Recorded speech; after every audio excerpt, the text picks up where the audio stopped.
Hello বন্ধুরা, আমার রান্নাঘর থেকে আমি আজকে একটা রেসিপি করছি। রেসিপি ঠিক না, আম মাখা। এই গরমের সময় আম মাখা খেতে সবাই ভালোবাসে। তাই দেখো আমি আজকে আম মাখছি। আমি এই একটা আম বড় দেখে ছাড়িয়ে নিয়েছি। তা তোমাদের যেরকম লাগবে, যেরকম লোক, আমার লোক খুবই কম, আমরা দুইজন। আর তাই আমি আমটা একটাই নিয়েছি। দেখো আমি আমটাকে এই গ্রেটের সাহায্যে আমি গ্রেট করে নেব, তোমরা দেখতে থাকো।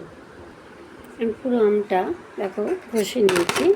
আমার এটা হয়েছে আমটা, এই আঠিটা আমটা এটা হয়েছে। এবার আমি এর মধ্যে সব উপকরণগুলো দিয়ে দেবো। এই গরমের সময় এরকম আম মাখা হলে মুখটা পুরো ছেড়ে যাবে, খুব ভালো লাগে খেতে। তোমরা দেখতে থাকো। আমি স্বাদ অনুযায়ী নুন দিয়ে দিলাম, আমি চিনি দিয়ে দিলাম, কারণ আমটা খুব টক, একটু বেশি করে চিনি দিয়ে দিলাম। এবার আমি কাসুন্দি দেব, আমার নিজের ঘরে, আমার নিজের হাতে তৈরি করা কাসুন্দি।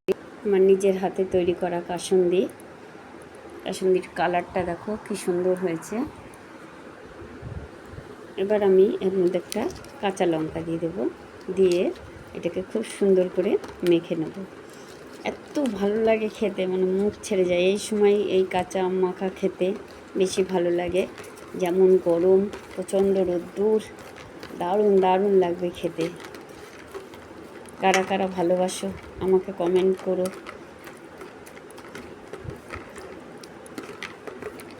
আশা করি তোমাদের আম মাখা সবারই খেতে ভালো লাগে। তোমাদের যদি ভালো লাগে আমার এটা, তাহলে তোমরা আমার চ্যানেলটাকে সাবস্ক্রাইব করো, লাইক করো, শেয়ার করো।